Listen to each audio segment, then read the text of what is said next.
Te despiertas y antes de abrir los ojos ya temes que el mundo esté dando vueltas. En la ducha te agarras a la pared por si el suelo se mueve. Al girar la cabeza, zumbidos, náuseas, el corazón latiendo fuerte. En pacientes a los que no les funciona bien el oído tienen hasta 12 veces más riesgo de caídas. Empieza a perder la función, ¿no? Y eso te afecta a todos los niveles. En el episodio de hoy, Irene Mayorga e Ignacio Alcalá, médicos especialistas en otología y otoneurología, nos desvelan los misterios del equilibrio, los mareos, los acúfenos y cómo solucionarlos. ¿Qué es el equilibrio? Y más misterioso aún, ¿dónde está? El 30% de la población tiene síntomas a lo largo de su vida de mareo o vértigo. Eso se explica muy bien por un término que es la neuroplasticidad. Los circuitos de tu cerebro se reconfiguran. ¿Qué realmente es un mareo? Lo que nosotros consideramos mareo es... ¿Y hay algún signo de alarma? Sí, cualquier signo neurológico, que el paciente no sea capaz de caminar. Pues Nacho, vamos a hablar de ruidos. Es el segundo factor ambiental más importante que afecta a nuestra salud. Si tienes que hacer un esfuerzo por subir la voz, probablemente ahí ya tu oído está en riesgo. ¿Qué son los acúfenos o tinnitus? Y hay en torno a un que los sufren. Los consejos con más evidencia científica para cuidar la audición a lo largo de toda la vida. Irene y Nacho, bienvenidos a Mejor que Ayer. ¿Qué tal estáis, chicos? Un auténtico placer de estar aquí, Borja. Muchísimas gracias. Súper contento porque vamos a hablar de una cosa que me gusta mucho y porque estamos contigo, que bueno, para mí eres un referente, así que muchas gracias por la invitación. Gracias, chicos. Me encantan los podcasts 3, creo que quedan muy bonitos, muy dinámicos y además hoy vamos a hablar de un tema del que no se ha hablado en Mejor que Ayer, que es equilibrio y oídos. Temas fundamentales en algo que es la base del canal, que es la longevidad saludable, ¿no? Entonces, en este caso le pregunto a Irene, que sobre todo hablará de equilibrio y después Nacho hablará más de oído, pero hablaremos todos de todo. Irene, hablando de mejorar el V2 Max o la fuerza, que son pilares en longevidad, si hoy me quitaran mi equilibrio, ¿podría ponerme a pensar en mejorar mi fuerza o ir al gimnasio? Pues por supuesto que sí, Borja. De hecho, yo a todos mis pacientes les digo siempre que mantengan una vida activa. Y si estamos hablando de que hemos perdido función en un oído de forma aguda reciente, es cierto que en los primeros momentos en los que tenemos síntomas muy agudos, no sé si tú has tenido alguna vez alguna crisis de vértigo, suerte si no la has tenido, pero para quien la haya tenido sabe lo mal que se pasa. Obviamente en el momento agudo, cuando todo está dando vueltas, pues no te puedes poner a hacer deporte. Pero una vez que han pasado los síntomas principales al principio, que son muy incapacitantes, hay que empezar a moverse. Cuanto antes te muevan, mejor. Es cierto que se debe acompañar de un programa de rehabilitación vestibular, es lo que nos dice la evidencia científica con un grado A, que hay que iniciar la rehabilitación vestibular lo antes posible, al ser posible las 2 primeras semanas. Cumpliendo eso, por supuesto, si además trabajas la fuerza muscular y mejoras tu capacidad cardiorrespiratoria, pues muchísimo mejor para que vuelvas a tener una vida lo más normal posible. Quizá al principio sí que habría que tener un poquito de cuidado en hacerlo en un entorno controlado, cuidado con el riesgo de caídas, pero nada más. Genial. Pues ahora hablaremos de rehabilitación y cómo se hace, ¿no? Pero no sé si querías apuntar algo más. Sí, yo me estoy acordando siempre que hablamos de esto, a mí me gusta mucho el gimnasio y tal, y me acuerdo de un paciente culturista, ¿no? Que vino con una pérdida brusca del equilibrio por un problema del oído. Entonces, claro, el tío estaba cuadrado, pero en el momento en el que perdió el equilibrio completamente, empieza a perder la función, ¿no? Claro. Y eso te afecta a todos los niveles. Ya no puede ir a entrenar, ya no puede mantener esa vida activa que mantenía antes, ¿no? Así que es como un pilar. Si no tienes ese pilar del equilibrio, hay muchas cosas, ojo, que a lo mejor tienes que dejar de hacer. Como decía en la intro, ¿no? Yo creo que muchos pacientes, me diréis vosotros que los veis, le cogen miedo al día a día, ¿no? Cuando tienen muchos episodios no controlados, ¿no? Bueno, una de las cosas que hay que tratar, el miedo al movimiento. Efectivamente, muchos pacientes vienen con miedo al movimiento y parte de lo que se trabaja con la rehabilitación es ese miedo al movimiento. Claro. Y te voy a preguntar, Irene, realmente, ¿qué es el equilibrio? Y más misterioso aún, ¿dónde está? ¿No? Porque está en los pies, está en el oído, está en el cerebro. ¿Dónde? Sí. Mira, para explicarlo sencillo, porque el equilibrio es bastante complejo, voy a hacer un símil en el que vamos a hacer un trabajo en equipo donde hay 3 patas principales, ¿vale? Una de ellas es el sistema vestibular, que está en nuestro oído interno, la otra es la visión y la otra es la propiocepción, que son esos sensores que nos informan de cómo están nuestros músculos y articulaciones y, por ejemplo, tú puedes caminar sin tener que estar mirándote los pies. Pues eso lo consigue gracias a la propiocepción. Entonces, toda esa información sensorial y en realidad mucha más, pero esas 3 patas principales van a una torre de control, como si fuera la torre de control de un aeropuerto, que son nuestros núcleos vestibulares, una zona que está en la parte baja de nuestro cerebro, que junto con otras zonas del cerebelo, pues se encargan de hacer de esa torre de control y emiten 4 señales principales, con 4 funciones principales. Una de las más importantes es lo que nos permite estabilizar la mirada cuando nos estamos moviendo. Por ejemplo, si yo voy caminando y voy bajando una escalera y voy mirando el móvil, yo soy capaz de mirar el móvil. Y eso es gracias a reflejos, que si quieres luego analizaremos, que nos permiten estabilizar la visión en movimiento, ¿vale? Esa es una de las funciones principales. Otra función principal es el control postural. Cuando yo muevo la cabeza, pues hay que hacer un ajuste postural, programas motores que se ponen en marcha para no caerme. Esto, fíjate si es importante, que se ha visto que en pacientes a los que no les funciona bien el oído, bien un oído o los dos, tienen hasta 12 veces más riesgo de caídas. Entonces, 12 veces más. Sí, o sea, imagínate si el oído es importante a la hora del control postural. Otra señal que se envía desde esa torre de control va hacia áreas superiores del cerebro y nos permiten adquirir la conciencia de equilibrio, lo que nosotros llamamos cognición espacial. Igual, para explicarlo de forma sencilla, es como si en una zona de nuestro cerebro que se llama hipocampo hubiese un GPS, tuviese el mapa del GPS, la memoria espacial, pero luego sobre ese GPS intervienen muchas redes neuronales. Participa, por ejemplo, el sistema límbico, las emociones, áreas cerebrales superiores, muchísimas redes neuronales que ahora no voy a detallar, pero que es lo que hace que nosotros tengamos percepción de equilibrio. De hecho, nos encontramos a veces con pacientes en los que sus 3 patas, sus 3 sensores principales que hemos dicho están funcionando bien, su estabilización dinámica de la mirada funciona, su control postural funciona, pero ellos no tienen percepción de tener un buen equilibrio. Y ahí es donde estaría el problema, ¿vale? Y la última función, es se iría a hacer ajustes del sistema nervioso autónomo. Si yo me levanto muy rápido, pues tiene que haber un ajuste vasomotor para que, claro, para que no me maree y me sincope más bien. Vale, o sea, sí. Ha hablado de kinesofobia, ¿no? Es verdad, ¿no?, que la cosa va un poco por ahí, pero al final son actitudes evitativas, ¿no? Que a mí esto me gusta como explicarlo un poco, que es como cuanto menos dejas de hacer una cosa por miedo, menos la haces. Y eso al final es un limitante también muy importante en tu vida, ¿no? Y lo ha dicho Irene antes muy bien, que es que si tienes un problema de equilibrio, lo más importante es intentar volver a hacer tu vida normal lo más parecida posible. Irene y yo no trabajamos juntos, pero esto de las 3 patas lo decimos casi todos los que nos dedicamos a este mundillo, ¿no?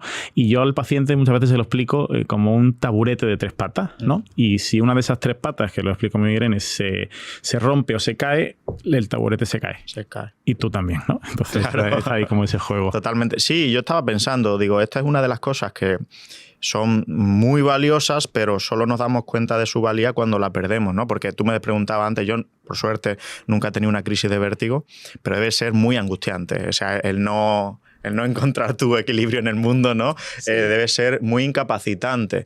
Pero claro, uno cuando está bien saludable y feliz no piensa en su equilibrio, igual que no piensa en el oído. Pero bueno, cuando lo pierdes seguro que sí te acuerdas de él. Sí. Bueno, ahora está muy de moda, o un poco más de moda, el entrenar el equilibrio, ¿no? Ahora sí que hay un poquito más de rutinas de movilidad, de movimiento, ¿no? Todo lo que tiene que ver con pilates, con yoga, con tai chi, con estas cosas. Y es verdad que esta gente que entrena esto, una de las patas la fortalece mucho, cuando tienen un problema, como que la pierden, ¿no? Y no podemos olvidar que el equilibrio, ¿no?, o mantener un buen equilibrio también es un indicador efectivamente de salud. Y de longevidad. De longevidad, ¿no? Nosotros en los congresos que hacemos presenciales de longevidad hacemos test funcionales a los participantes. Y uno de los test es el test del equilibrio, que es un test que, si mal no recuerdo, está validado, y lo que hacemos es básicamente valorar el equilibrio primero a una pierna pero con los ojos abiertos, después a una pierna y con los ojos cerrados. Ahí ya aguantar más de 30 segundos es muy complicado realmente. Eso en la consulta no me lo aguantan, ya te lo digo. Claro. Y sí, es decir, al final en longevidad nos centramos mucho en el V2+, que es la capacidad aeróbica y en la fuerza, pero al final el equilibrio también es lo que da cohesión a todo eso. A mí me gusta mucho recomendar a los pacientes que pueden y no tienen ninguna contraindicación, pues por ejemplo el trail running, que es carrera en un entorno muy irregular, ¿no?, donde tienen que trabajar el equilibrio, despeñarse abajo por una montaña. Yo creo que es de los más desafiantes a nivel de equilibrio, y al final pues vaya, el mensaje es que el equilibrio se entrena, se puede entrenar. Claro, sí. Sí. Genial. Y has hablado del sistema vestibular. ¿Nos puedes explicar un poquito más qué es y por qué es tan importante, Irene? Claro. Pues el sistema vestibular sería el equivalente a un acelerómetro. son acelerómetros que tenemos dentro de nuestro oído. Concretamente tenemos 5 acelerómetros en cada oído. Hay 3 que son como 3 canales semicirculares en los 3 planos del espacio y darían información todo el rato de nuestras aceleraciones angulares. Por ejemplo, cuando yo hago una voltereta. Hay otros que tienen información lineal de la aceleración. Por ejemplo, cuando estoy bajando en un ascensor o cuando estoy en un tren, estoy parada, pero estoy acelerando en sentido lineal. Y eso es importante, pero es muy importante que se combine con la información de la visión y de la propiocepción, porque yo, por ejemplo, puedo hacer así y mi acelerómetro va a informar de que yo he hecho así, pero si hago así, la información del acelerómetro va a ser muy parecida y si no tengo información de mi músculo del cuello o de la visión, realmente no sé del todo qué está pasando. Por eso en el equilibrio intervienen tantas cosas que realmente es bastante complejo. Y me ha interesado mucho eso del estabilizador, ¿no?, que tenemos en los ojos de la cámara, que es otra cosa que igual no pensamos, pero tenemos ahí una especie de gimbal, ¿no?, un estabilizador de la cámara que te permite, como tú decías, estás bajando la escalera, pero tu mirada está fija. Claro. Entonces, ¿cómo va? Claro, eso se consigue gracias al reflejo vestíbulo ocular. Este reflejo que tiene este nombre así un poquito complicado, realmente es un reflejo que gracias a que es muy sencillo, prácticamente con 3 neuronas conecta nuestro oído con la musculatura de los ojos, pues es el principal estabilizador de la mirada cuando hacemos movimientos rápidos. Porque es verdad que cuando los movimientos son lentos, pues bueno, hay otros reflejos y otros sistemas que pueden actuar. Pero en movimientos rápidos, como tiene una latencia muy corta, es el reflejo más rápido del cuerpo humano, en apenas 7 milisegundos ya está entrando en acción. En cuanto que yo hago un movimiento de la cabeza, mi ojo ha hecho el mismo movimiento en dirección contraria. Con lo cual, gracias a eso, tiene mucha importancia por esa función y a nosotros nos sirve mucho para poder saber, mirando los ojos, cómo está funcionando nuestro oído interno. Porque realmente son 3 neuronas que unen el oído con los ojos. Os da información diagnóstica también, ¿eh? Claro. Me imagino que un reflejo, pues, súper conservado a nivel evolutivo porque era básico para cazar, ¿no? Tú estás mirando una presa y no puedes tener que estar haciendo así para mirar la presa. Tienes que moverte libremente en el espacio mientras tienes fija la presa, ¿no? Buenísimo. ¿Y qué ocurre cuando falla este sistema vestibular? Pues cuando falla este sistema vestibular, aparecen fallos en las 4 funciones que he explicado antes. Por ejemplo, como consecuencia de que este reflejo falla y empieza a funcionar más en un lado que en otro, aparece un movimiento de los ojos que se llama nistagmo, que si alguien ha sufrido una crisis de vértigo podrá fijarse en que los ojos se le mueven de forma involuntaria muy rápida, siempre al mismo lado. Eso es lo que nosotros llamamos nistagmo y aparece como consecuencia de esa caída en el reflejo en uno de los 2 oídos. Que hay que decir también que si uno hace la rehabilitación y empieza a entrenarlo rápido, la capacidad de nuestro cerebro para compensar eso es enorme. Y el nistagmo a poco tiempo desaparece. Lo veríamos solo en el momento de la pérdida de función agudo. Sí, luego no se te queda ahí para siempre. ¿Qué vamos a encontrar también? Pues sensación de esa percepción, de esa cognición espacial alterada. Todo me da vueltas. Yo empiezo a sentir que todo gira rapidísimo. Y luego también voy a sentir pues, que estoy inestable porque el control postural está fallando. Siempre tiende a desviarte, normalmente hacia el lado que te está funcionando menos. Y náuseas y vómitos, porque el sistema nervioso autónomo, simpático, parasimpático, se ponen a disparar y es un cortejo bastante desagradable, como decíamos antes. Y cuando llegaba un paciente a urgencia y decía, tengo mareos, yo me ponía a pensar, ¿qué querrá decir con mareo? A ver, explícamelo. Entonces, como otorrino, pues que además se dedica al equilibrio, ¿qué realmente es un mareo y qué no es? Claro, es que el mareo es un síntoma muy inespecífico y que al paciente le suele costar bastante verbalizar. Lo que nosotros consideramos mareo es cuando te cuentan esa sensación de cabeza hueca o de estar caminando sobre una nube o de no estar bien orientado en el espacio, es esa alteración de la cognición espacial. Pero no incluye que todo me esté girando, por ejemplo, ni tampoco sensación de que me voy a desmayar porque eso sería más bien un síncope.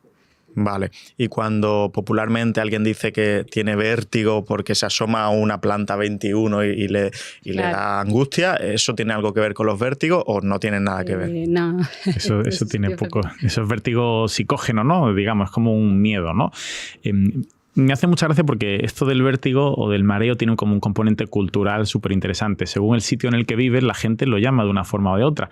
En Málaga, por ejemplo, dicen mucho lo de la fatiguita seca, ¿no? O dicen, ¿no? Sí, que eso es para las náuseas, ¿no? Eso es para las náuseas, que por tengo ejemplo... fatiga. Tengo fatiga o tengo que no es fatiga de cansancio, ¿no? Es náusea. Exactamente. Sí. Sin embargo, eso, por ejemplo, en Madrid, por ejemplo, que es donde trabajo yo actualmente, eso no lo he escuchado nunca, ¿no? Entonces es como muy curioso. Y por eso es muy importante, ¿no? Esto sirve para todo, que cuando vayamos a un sitio, mejor que ponerle una palabra y una etiqueta, intentemos explicar lo que sentimos, ¿no? Que yo creo que es aplicable, muy aplicable efectivamente a estos síntomas de mareo, de vértigo, de desequilibrio, todo eso. Entonces, cuando llega un paciente e identificas que correctamente tiene mareos o vértigo, ¿cómo lo exploras? Por ejemplo, Irene. Claro, o sea, para resumir un poco lo que decíamos, vértigo no es el miedo a las alturas, sino que a la gente le quede claro que nosotros consideramos vértigo, para resumirlo y hacerlo fácil, cuando todo te da vueltas, Vale. o cuando tú sientes que todo está girando, ¿vale? Vale. En estos casos, pues es muy importante hacer una exploración del reflejo vestibulo-ocular que comentábamos antes, y para eso, como cuando nosotros exploramos al paciente, normalmente ya ha pasado tiempo desde que ha tenido los síntomas, tenemos que usar pues, mecanismos o gafas especiales que nos permiten inhibir la fijación de la mirada para quitar esos mecanismos de compensación de nuestro cerebro y poner de forma florida, exponer lo que está pasando en ese reflejo. Luego tenemos distintas pruebas, que no voy a entrar en ellas porque hay muchas, para analizar el reflejo en distintas frecuencias y distintas situaciones. Pero en resumen, es lo que nos va a permitir saber cómo está el oído, la zona vestibular. ¿Y hay algún signo de alarma que te haga preocuparte en ese momento? Sí. Eso, mira, uno muy sencillo, sin tener que entrar a explorar tan a fondo el reflejo. Obviamente, cuando un paciente tenga un vértigo, cualquier signo neurológico, por ejemplo, si además tiene una parálisis facial o tiene dificultad para hablar, claro. Eso obviamente, todo lo que yo creo que... Pero otro signo que es fácil de explorar y que te debe hacer sospechar centralidad es lo que nosotros llamamos ataxia central, que el paciente no sea capaz de mantenerse sentado solo o de caminar.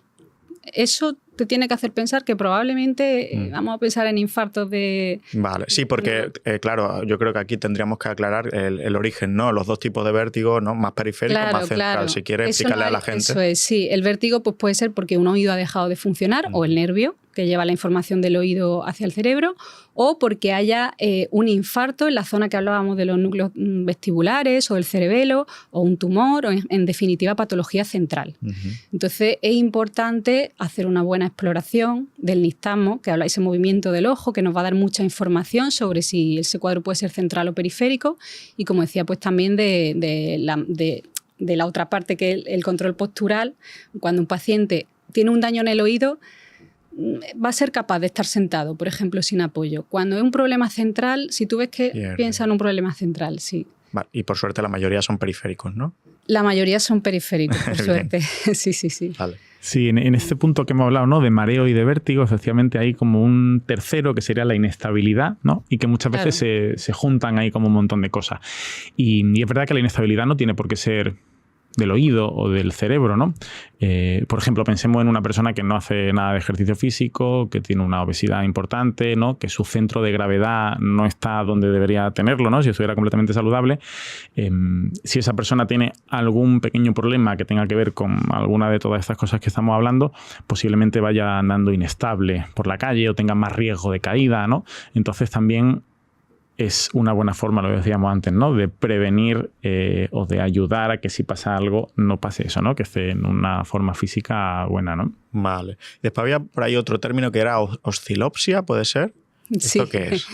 Pues la oscilopsia es un término un poco raro, pero que en definitiva viene a poner de manifiesto cuando no funciona nuestro reflejo vestibulo-ocular y no se puede estabilizar la mirada. Cuando yo voy caminando, todo va saltando.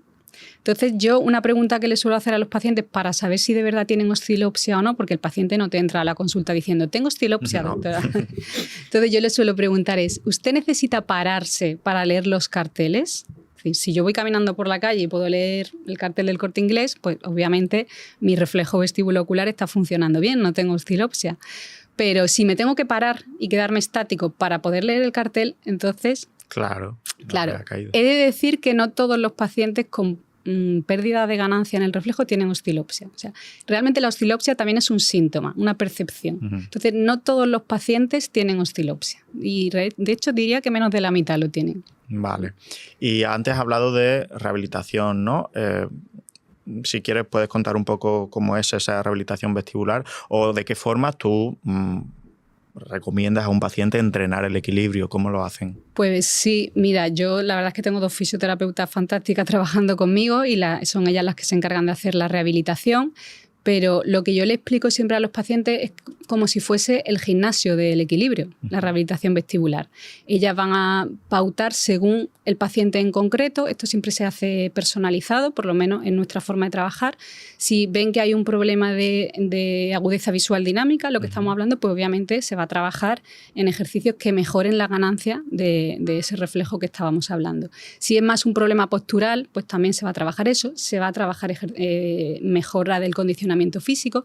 Y luego, como también hablábamos de percepción, de que al final la sensación de mareo e inestabilidad también tiene un componente perceptivo importante, pues todo eso también hay que trabajarlo con el paciente, el miedo al movimiento, la hipervigilancia. A veces los pacientes vigilan mucho. Cuando han tenido un evento como un síndrome vestibular agudo, que ya hemos dicho que es muy desagradable, se quedan a veces con esa sensación de... ¿Y eso lo hacéis vosotros? ¿Tenéis algún neuropsicólogo, psicólogo? O sea, ¿hay alguna forma, hay algún profesional que se dedique a trabajar esa parte? Sí, a ver, parte de lo que hacen las fisioterapeutas es también, de alguna manera adaptada a la terapia cognitivo-conductual a pie, ¿no? Con el paciente, pero hay casos que tenemos que derivar a un psicólogo porque son más graves, hay cosas de fondo que, aunque de por sí, yo siempre defiendo que de por sí la ansiedad y la depresión no son causa de mareo, pero sí pueden precipitarla y actuar como factor perpetuante. Entonces, en pacientes que yo detecto que hay un componente psicológico que pueda estar ahí haciendo de perpetuante, sí que precisamos hay que tratar paralelamente también eso, evidentemente. Vale. Sí, ahí, eso se explica muy bien por un término que es la neuroplasticidad, ¿no? Que también está muy de moda ahora, que es que de alguna forma eso que te ha pasado condiciona un montón de cosas en tu vida y entonces los circuitos de tu cerebro se reconfiguran para hacer que no termines de recuperarte del todo, ¿no? Y hay muchas veces, efectivamente, debería, porque no hay el número suficiente de psicólogos muy especializados en este campo, porque es como algo como súper específico, ¿no?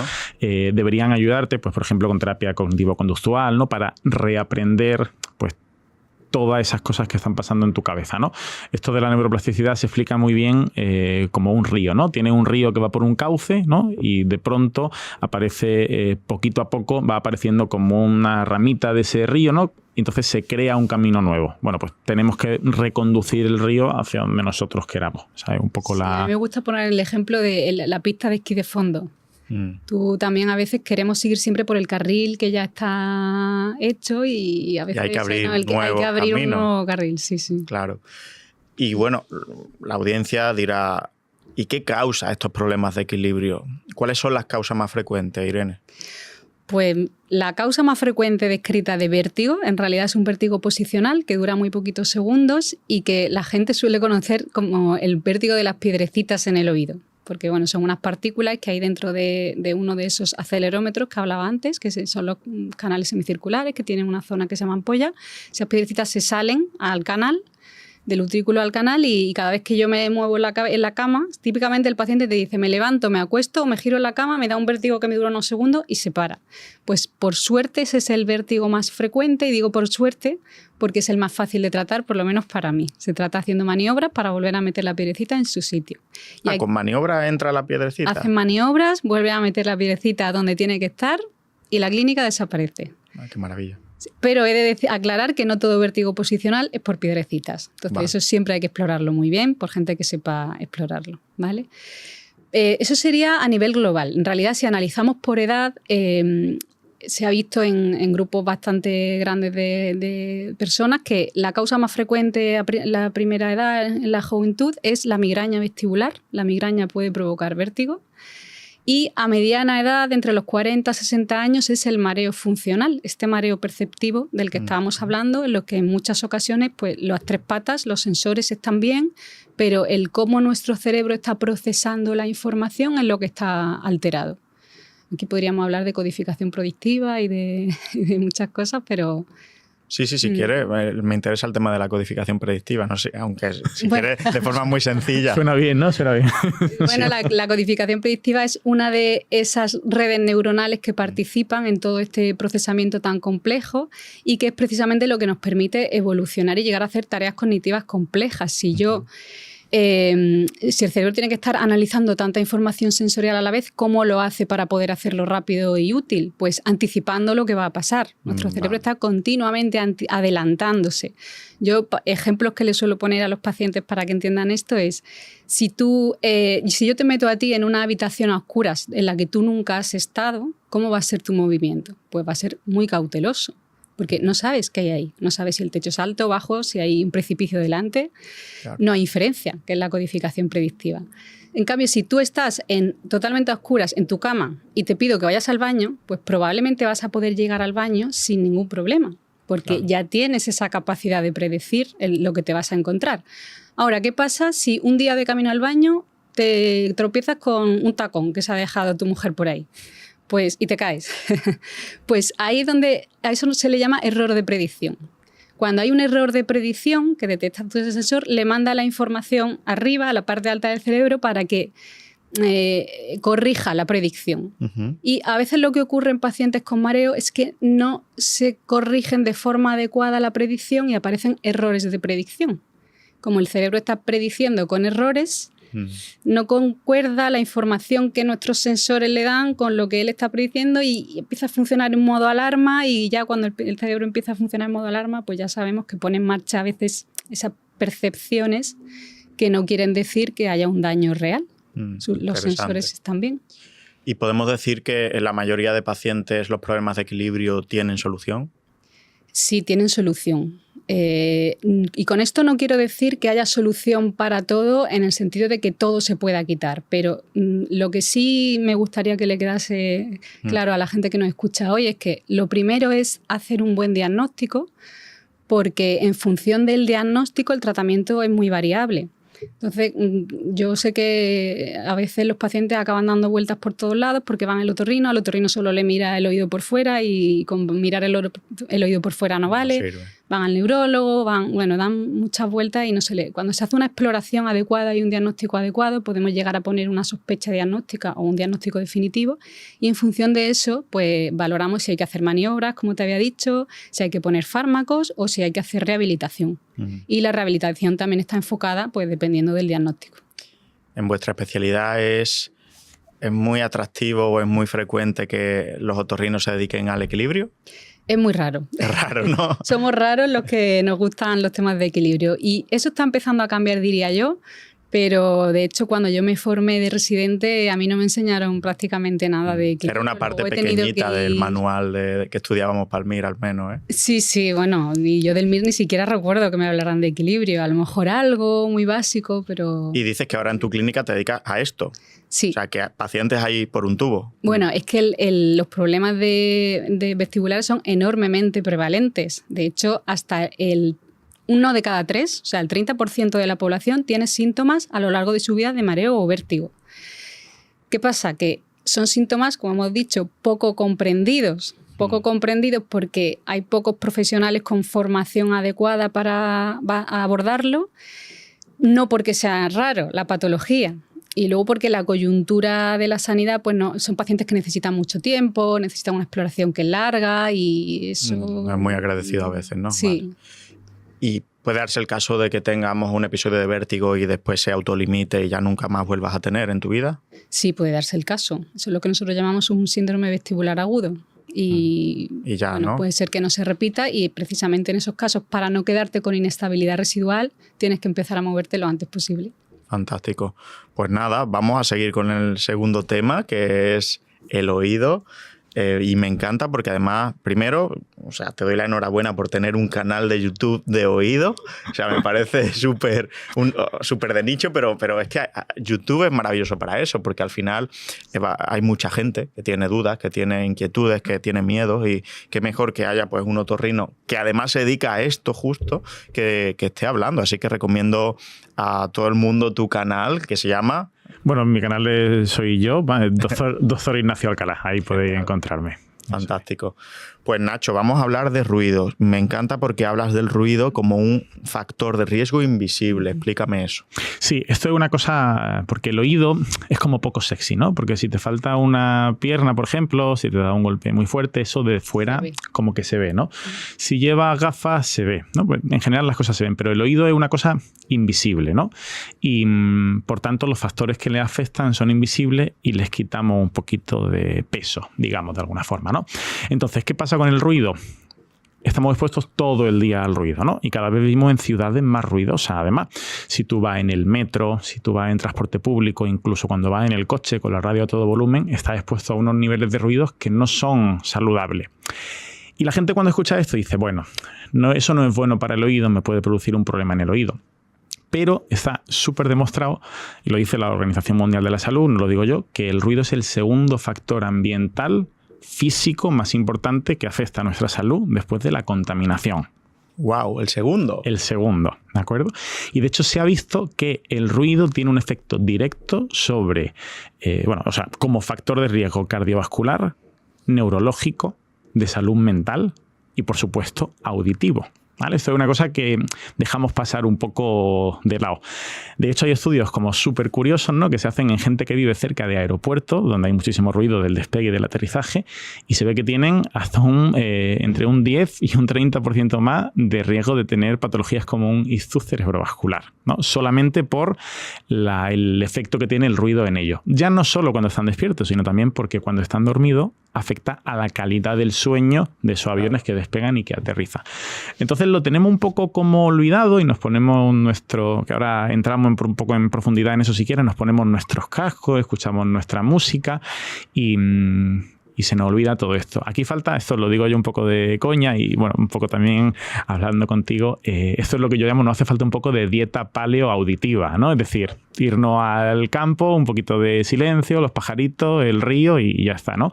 Pero se nos olvida, esto se nos olvida, Borja. Sí, yo creo que dimensionamos ese ruido precisamente cuando salimos de él, ¿no? Cuando te vas al monte, haces una ruta senderista y dices, tía, qué paz, ¿no? Y eso debería ser la normalidad, pero no lo es. Pues me impacta mucho, sobre todo como factor de riesgo cardiovascular, ¿no? Es decir, es un estresor, lo que pasa es que es invisible, ¿no? Y se hace algo a nivel, bueno, me imagino que es complicado, ¿no? Pero no todos podemos irnos a vivir al campo, ¿no? Pero, no sé, ¿tú crees que la población conoce esto? Que si compra una casa al lado de un aeropuerto, aquí hay un barrio que está justo al lado de un aeropuerto, de nuestro aeropuerto. Esto se desconoce y, de hecho, ocasionalmente se hacen medidas que tienen que ver, porque esto hay medidas que se pueden hacer a nivel político, a nivel social, de aislamiento, pues de carreteras, de vivienda y tal, pero la realidad es que es una cosa que se abandona bastante, ¿no? En los observatorios de salud se tiene conocimiento de estas cosas, pero es una cosa que queda un poco ahí como en tierra de nadie y al final te tienes que buscar tú la vida, ponerte unos tapones para el ruido, estas cosas. Claro, cuando hablamos de los riesgos de vivir en grandes ciudades, uno siempre piensa pues lo típico, la contaminación ambiental, que es cierto. Pero poca gente se acuerda, ¿no?, de la contaminación acústica. Pues muy, muy bueno. Bueno, no solo vivir en grandes ciudades, nuestro estilo de vida. Por ejemplo, ir a una discoteca, ¿cuántos decibelios puede haber en una discoteca? El ocio ruidoso, El ¿no? ocio, claro. Un festival, ahora que están tan de moda los festivales de música, pues ¿a cuánto se somete nuestro oído? Total. Ahora hablaremos de qué cantidad es saludable o qué no, pero sí, es verdad que somos una sociedad ruidosa en general, ¿no? Súper. Hiperestimulada también.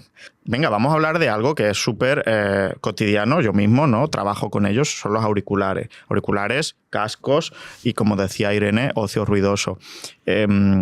Cuéntanos aquí, como otorrino, qué recomendaciones nos pueden dar las principales agencias, pues, de salud.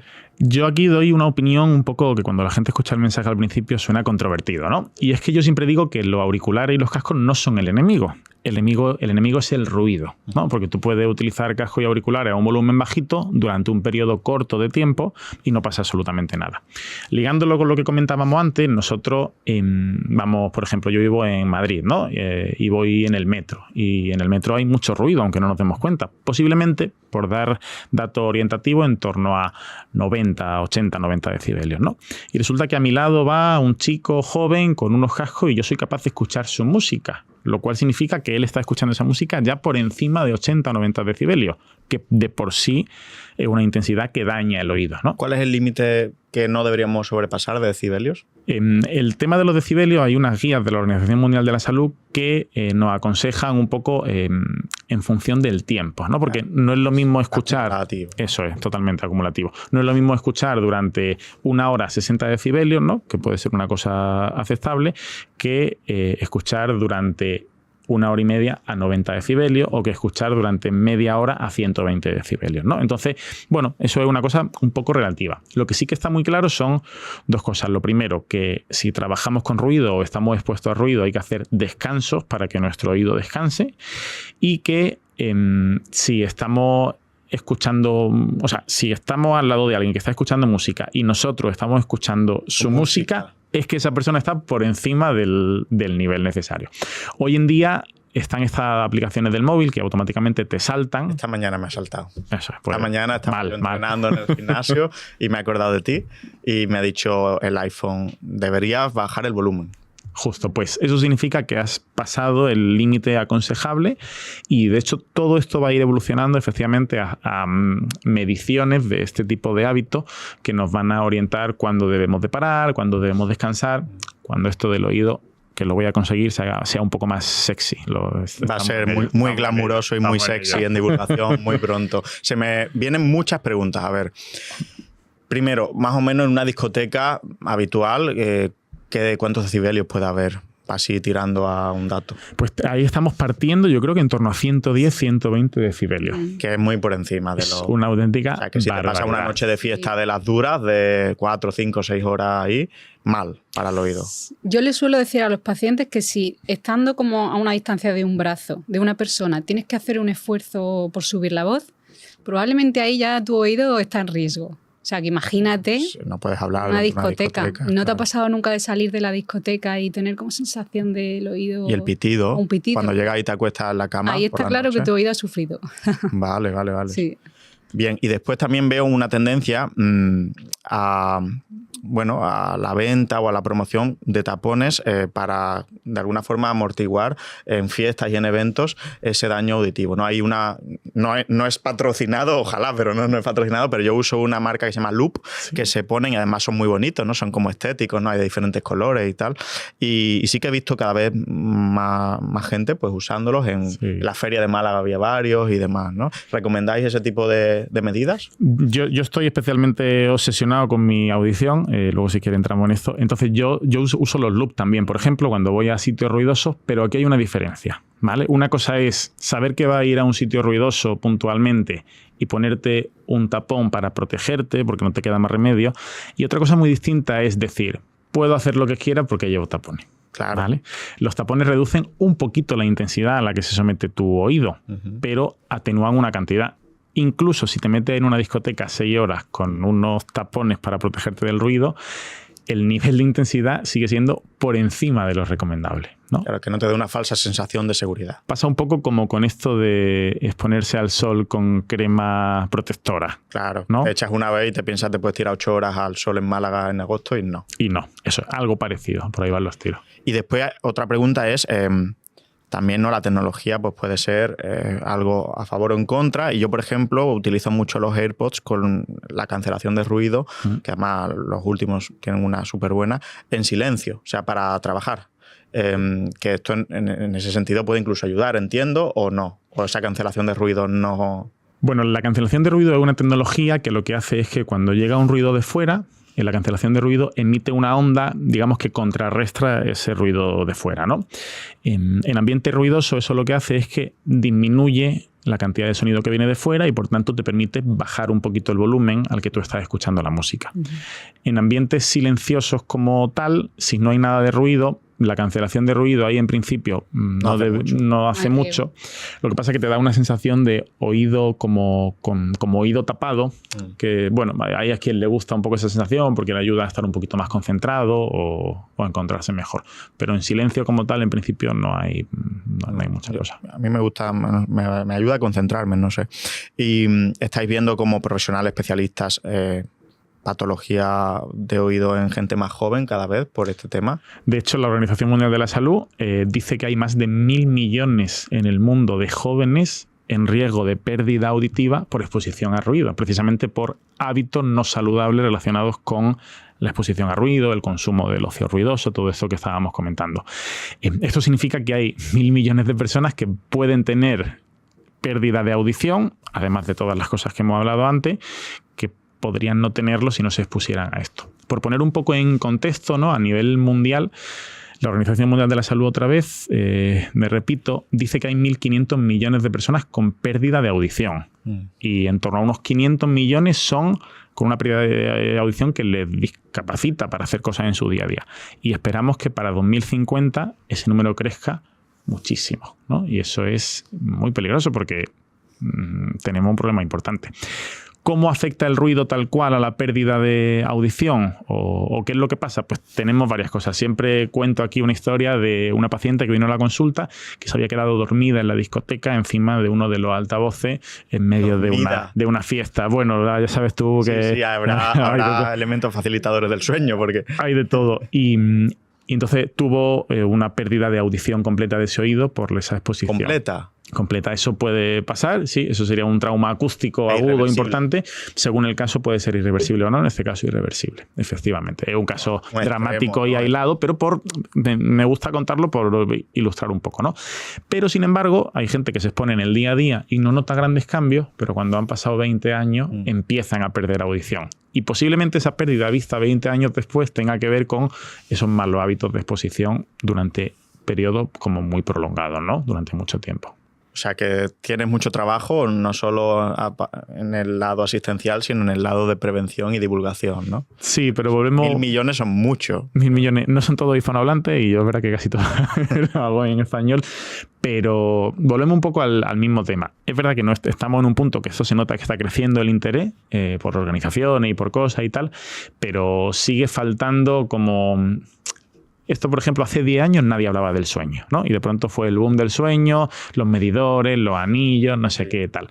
Pues yo creo que en algún momento, espero que en algún momento pase eso con el ruido, con la audición y con este tipo de hábitos. Pero todavía no hemos llegado a ese punto, todavía queda. Y siendo el segundo factor ambiental, ojo. ¿Y vosotros, cuando salís a algún sitio, fiesta o no, que hay ruido, utilizáis entonces protectores? ¿O no? Ahí os tenéis que mojar. Yo no. Irene, ¿tiene que mejorar eso? Yo hace muchos años que no voy a nada que tenga que ver con una fiesta, la verdad. Pero, por ejemplo, cuando monto en avión, que el ruido del avión también es intenso y monto durante varias horas y tal, sí que me gusta llevarme los tapones porque estoy más cómodo, me protege menos y luego sé que vamos a enlazar con este tema seguro y también me ayuda un poco a prevenir que el acúfeno suba más. Hablábamos antes del acúfeno. Claro, te iba a preguntar que sí. Hay un problema que es una verdadera pesadilla para mucha gente y ahí sí que veo como que hay gente muy desesperada, ¿no? Como realmente no sé qué hacer con esto y me está empeorando mi vida mucho. ¿Qué son los acúfenos o tinnitus? Que creo que se pueden decir ambos, ¿no? Se puede decir lo mismo. Uno viene del latín, que sería tinnitus, que es como sonar la campanita, ¿vale? Y el otro es acúfein, acúfeno, que es del griego, que es algo así como sonido que aparece o sonido fantasma, ¿no? Al final, pues es ese sonido, que lo decías tú antes, ¿no? Cuando vas a la discoteca y sales de la discoteca, tiene un pi, y de hecho se estima que hasta la mitad de la población de todo el mundo ha tenido acúfeno alguna vez en su vida. Espera. Ese ruido de después de una noche de juerga, del pi, que te vas a la cama con el pi, ¿eso es lo que escuchan los pacientes continuamente? Eso es, justo. Ese sonido puedes tenerlo un ratito, la noche de después de la discoteca, o durante semanas, meses o el resto de tu vida. Qué pesadilla, ¿no? Eso es. Madre mía. De hecho, lo que se dice es que hay en torno a gente que tenga, o personas que tengan acúfeno en el mundo, en torno a un 20, un 30%, ¿no? Lo tienen, pero más o menos conviven con él. Y hay en torno a un 3% que lo sufren, ¿vale? Aquí hay una diferencia importante porque no consiguen aprender a convivir con ese ruido, ¿no? Y eso es lo que les limita su calidad de vida, se asocia a muchas cosas que tienen que ver con salud mental, entramos ahí en un bucle muy complicado y sufren muchísimo, lo pasan fatal. ¿Y por qué? ¿Por qué aparece? ¿Siempre es por un daño? ¿No? Pues mira, aquí hay como varias teorías, ¿no? En la inmensa mayoría de las veces, y cuando digo la inmensa me refiero a más del 90% de los casos, tenemos algo que tiene que ver con una pérdida de audición, ¿no? ¿Qué es lo que ocurre?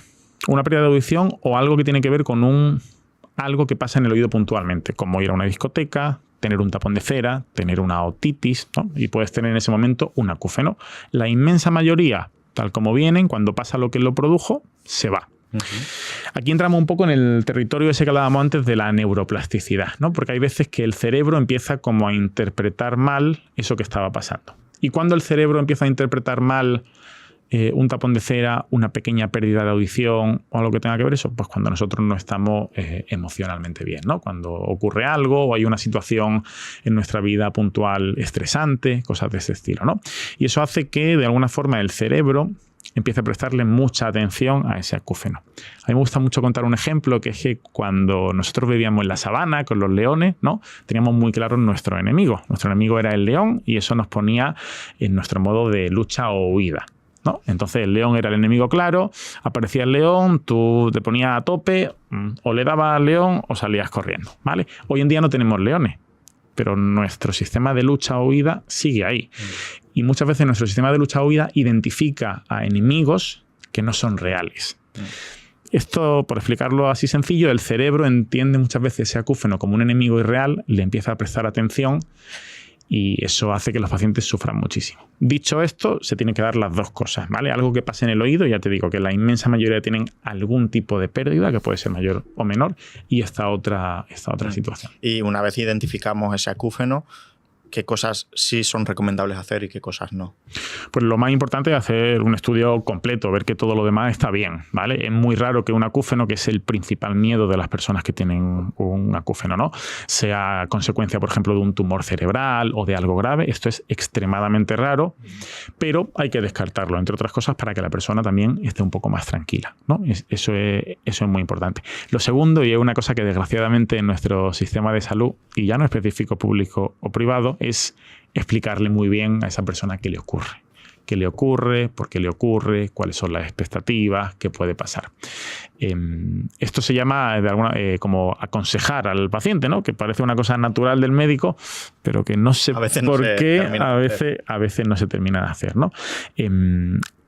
Y dicho todo eso, todo lo que tenga que ver con esta protección auditiva es importante. Protección auditiva sin obsesionarnos, ¿no? Que eso nos puede llevar a lo contrario, ¿no? Que es volvernos absolutamente locos con este acúfeno. Y claro, antes decías que vivir al lado de un aeropuerto es un factor de riesgo cardiovascular. Vivir con un pitido continuo, me imagino que es un factor de riesgo cardiovascular, de salud mental y...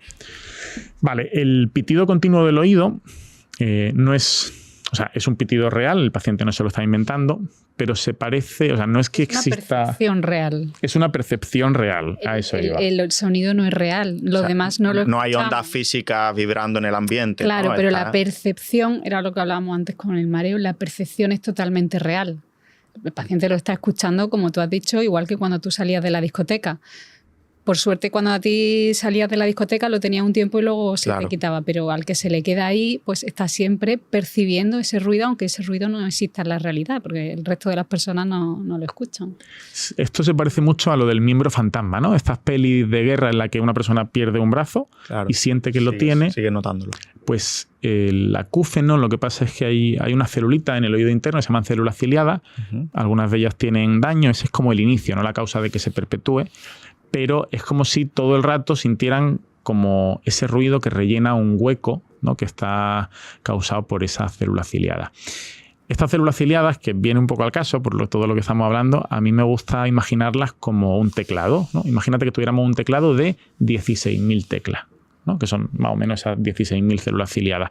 Si tú tocas las células ciliadas o las teclas del piano con cuidado, pues el piano no se rompe, ¿no?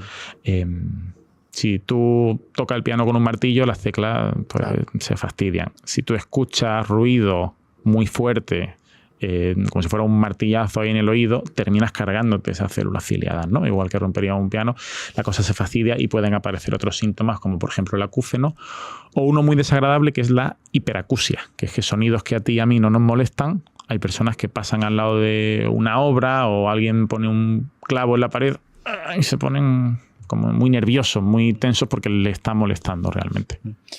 O sea, Entonces, volviendo a lo que te preguntaba, ¿hay evidencia de que son factores de riesgo? Vale, volviendo a eso, perdona, sí que hemos perdido el hilo ahí. Entonces, está clarísimo que es un factor de riesgo, por ejemplo, para todo lo que tiene que ver con salud mental, ¿no? Vale. Y sabemos que todo lo que tiene que ver con salud mental, si afecta a tu calidad de vida, termina teniendo otra serie de efectos secundarios, ¿no? No es directamente, o sea, el acúfeno en sí no es directamente la causa del infarto de tal, sino que, bueno, el aire. Claro, yo diría que el acúfeno como tal no es un factor de riesgo, pero el como tú lo interpretas y lo vives, sí. Si a ti te hace interpretarlo en ese estado de alarma con el cortisol elevado, bueno, no sé si aquí en este podcast se ha hablado de todo eso, entonces sí, pero no es el acúfeno como tal, sino la importancia que tu sistema nervioso le está dando a Y después me imagino que habrá 1000 técnicas para reducirlo, obviarlo, ignorarlo, percibirlo de forma más amable, ¿no? Aquí que entra la psicología, no sé si el mindfulness, no sé, cuéntame qué hay. Sí, hay 1000 técnicas, la realidad es que con evidencia científica sólida que funcionen hay muy poquitas, ¿no? Has tocado un par de ellas, por ejemplo, bueno, lo más importante si tiene un acúfeno y una pérdida de audición es poner un audífono, una audioprótesis para que escuchen mejor. Un poco ligado con lo que decíamos antes del miembro fantasma. Tenemos que seguir estimulando el oído para que, bueno, pues ese oído esté vivo y no esté ahí sin recibir señales y que el resto de células ciliadas se pongan las pilas. Luego hay otro montón de cosas que se pueden hacer, la psicología, en concreto la terapia cognitivo-conductual, que te ayuda a reaprender ese acúfeno, un poco parecido a lo que hablábamos antes con los problemas del equilibrio. Luego tenemos también, debajo de eso, otras muchas cosas que tienen que ver con la psicología, ¿no? El mindfulness, por ejemplo, nos puede ayudar, aunque específicamente en estudios no hay evidencia que le den una evidencia sólida. Hay muchas personas que le ayuda. O sea, que me parece fantástico. El mindfulness también lo que pasa es que es difícil de estudiar con el modelo de creación de evidencia que tenemos, ¿no? Total. Pero sí. Habrá a quien le ayuda, a quien no. O sea, yo, por ejemplo, lo recomiendo y yo tengo muchos vídeos sobre mindfulness donde hablo sobre mindfulness y acúfeno. Yo no soy un experto en mindfulness ni mucho menos, pero creo que sí que puede ser una orientación para ayudar a los pacientes. Luego también está descrito como tal el consejo médico, es decir, sentarte a hablar con el paciente y a explicarle su acúfeno ha demostrado que mejora la percepción del acúfeno. Explicarle. Bueno. Y quitar miedos, quitar mitos, ¿no? Que esto parece una cosa muy tonta, pero sí. Y luego a mí me gusta mucho decirlo, no hay una pastilla mágica, ¿vale? En esta vida no hay una pastilla mágica para casi nada, vivimos en una sociedad hipermedicalizada en la que todo el mundo quiere tomar esto para que se quite esto, ¿no? Y digo tomar esto, pero podría ser hacer una sesión de rehabilitación en que se quite esto, ir a tal sitio una vez y que me pase tal. Entonces no hay una pastilla mágica tampoco para el acúfeno, ¿no? Hay muchos casos en los que termina desapareciendo, pero hay muchos casos en los que la solución efectivamente pasa por aprender a convivir con él. Y luego tenemos otra serie de terapias con sonido, la sonoterapia, ¿vale? Esto es muy interesante, no sé si un poco ligado con lo que decía antes de ponerte los cascos, ¿no? Porque puedes escuchar un poquito de ruido blanco o ruidos que tengan que ver con naturaleza, que, bueno, hay terapias específicas como la terapia de reentrenamiento para tinnitus que utilizan esta herramienta, pues también un poco en toda esa parte de que la persona reaprenda a vivir con ese tinnitus, con ese acúfeno. Pero bueno, no es un tratamiento rápido ni es un tratamiento a corto plazo, sino es más bien como tú dices, hacer las paces con el tinnitus y aprender a encajarlo en tu vida de la forma menos dañina posible, ¿no? Justo. Que seguro que no es fácil hacerlo. No, de hecho yo llevo con esta lucha un tiempo también. De hecho, saqué el año pasado un libro que escribí yo y publiqué yo, autoedité y todo, un poco porque tampoco encuentra a nadie que le guste mucho este tema, que se llama precisamente... O sea, para aprender a convivir con tu tinnitus, ¿no? Se llama el sonido del silencio, aprender a convivir con tu tinnitus, ¿no? Entonces, bueno, un poco esa es la idea, ¿no? El convivir. Y las personas cuando aprenden a convivir sufren un poquito menos, ¿no? Y mejoran la calidad de vida. Sin duda. Y después hay otro tema en oído, Nacho. A mí me obsesiona todo lo que tenga que ver con la optimización de las capacidades cognitivas, pero también con lo que las dañan, ¿no? Sí. ¿Tiene que ver el oído con las patologías neurodegenerativas o las capacidades cognitivas? Está súper demostrado.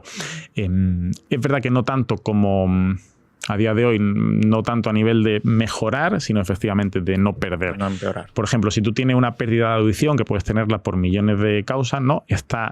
Hay una evidencia absoluta de que lo primero que tienes que hacer es ponerte un audífono, una audioprótesis. Esto a nivel social a la gente no le gusta porque llevo un aparatito, me siento discapacitado. El tabú, ¿no? Y el estigma. El estigma de soy mayor, me siento mayor, antes solo llevaban las personas mayores. Eso va cambiando poquito a poco, los aparatos ahora son más pequeñitos, hay más posibilidades.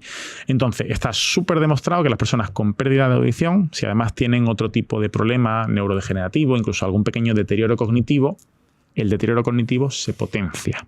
¿Esto por qué es? Porque es como la pescadilla que se muerde la cola. Yo voy a una reunión con familiares, estoy un poquito con deterioro cognitivo, no estoy al 100%. No oigo lo que me dicen. No oigo lo que me dicen, paso de lo que me dicen. Claro. ¿no? Y entonces cada vez entras como en ese bucle de soledad, dejas de relacionarte con la gente. Hay que estimular el oído porque al final estás también alimentando al cerebro con información sensorial que te permiten mantenerte, conectarte y retrasar todo lo que tenga que ver con patología neurodegenerativa. Eso hay un mensaje clarísimo, yo creo que tiene que dar súper, súper claro. Y cerrando el bloque, me encantaría que pudiéramos dar los consejos con más evidencia científica para cuidar la audición a lo largo de toda la vida, desde que nacemos hasta que nos morimos. Mira, especialmente en el momento del nacimiento y los primeros meses, ahora ya se ve mucha gente que lleva a los niños, a los bebés, a las bodas, a las fiestas y tal, y les ponen protección auditiva, claro. ¿verdad? Sí. Eso, por ejemplo, es muy que se liga mucho al TEA, al espectro, al trastorno del espectro autista, pero que no necesariamente debería ser solo para ellos, ¿no? Es decir, estos chicos tienen una hipersensibilidad auditiva, ¿no? Seguro que tenéis en consulta. Pero también entonces habría que extenderlo a chicos, a niños que no tengan ningún tipo de trastorno TEA, ¿no? Yo la última fui a una boda y tal, había un poco de música, yo tengo niños pequeños y le pusimos estos protectores. Bueno, soy yo, vale, pero sí, yo creo que hay que hacerlo. Y luego tenemos que intentar un poco lo que decíamos, ¿no? No está mal usar auriculares, no está mal usar casco, pero si lo usamos que sean en entornos no muy ruidosos, ¿vale? Eso es también súper importante. Si vamos a ir a sitios en los que sabemos que va a haber mucho ruido, intentar protegernos del ruido. Irene, la próxima vez que vayas por ahí a algún lado... Hay que comprar los tapones. Hay que ponerse unos taponcillos. Pero vamos a intentar dar algo más granular. Vale. Imagínate que te obligan, porque sé que no eres muy fiestero, pero te obligan a ir a, yo qué sé, a la feria de Málaga. Vale. Y sabes que vas a estar, pues, al menos 3 o 4 horas en un ambiente muy ruidoso. ¿Qué harías al margen de los tapones? ¿Intentar salirte cada X tiempo de una caseta y descansar? ¿O cómo lo manejarías? Porque sí, es algo como que puede actuar muy poco sobre ello, ¿no? Si esto es una cosa muy puntual en tu vida, pues tampoco pasa gran cosa. Si esto es una cosa muy repetida, ahí es donde tendríamos que descansar cada cierto tiempo, ¿no? Si podemos estar un ratito o no estar muy cerca de los altavoces, por ejemplo, todo el rato. Primero, no ponerte a bailar al lado del altavoz. Al lado del altavoz. Vale, eso ya es bastante, ¿no? Segundo, descansar cada cierto rato del ruido. Salir un ¿vale? ratito. No salgas para fumar, sal para darte un paseo, ¿vale? Pero descansar cada cierto rato del ruido. Y no hacer esto de forma habitual. ¿A qué llamas habitual, por ejemplo? Porque habrá chavales que digan salir todos los sábados es habitual, salir una vez al mes es habitual. Sí, pues por ejemplo, yo creo que hacerlo, o sea, de forma semanal es demasiado. De forma semanal estamos ahí un poquito en el límite, ¿no? Porque si estamos rompiendo esa barrera de los 120 decibelios...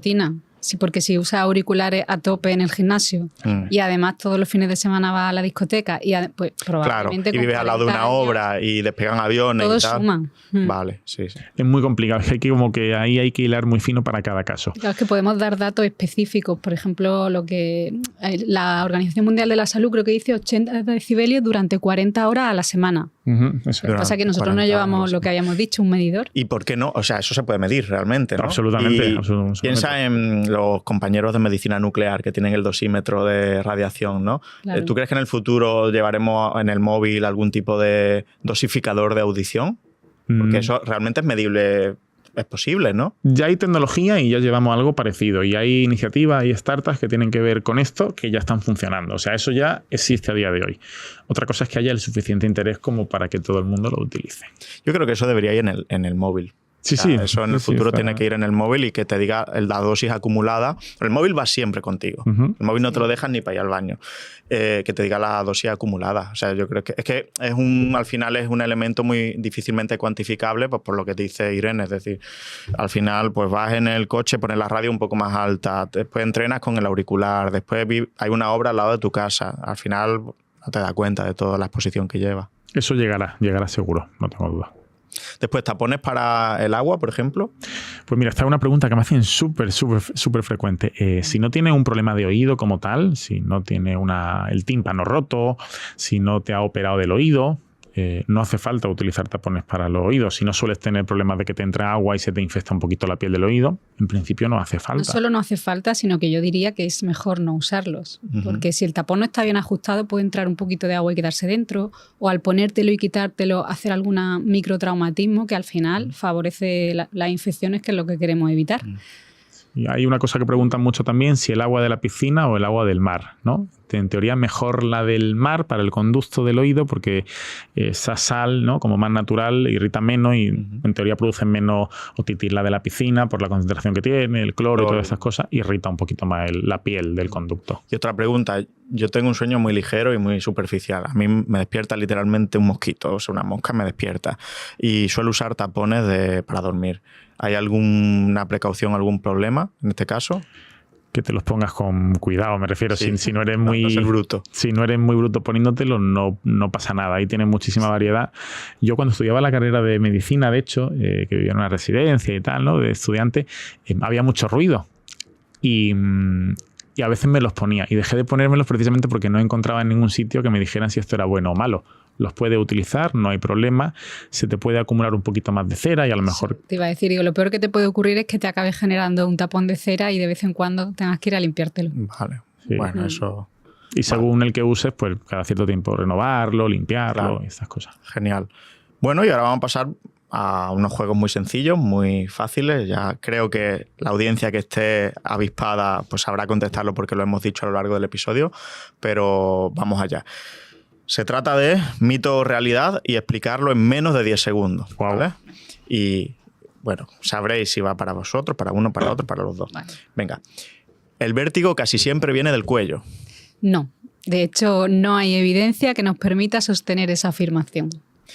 Si no hay zumbido, no hay problema en el oído. Eso es mentira. El zumbido es un síntoma. Podemos tener muchos problemas en el oído y en concreto no tener zumbido.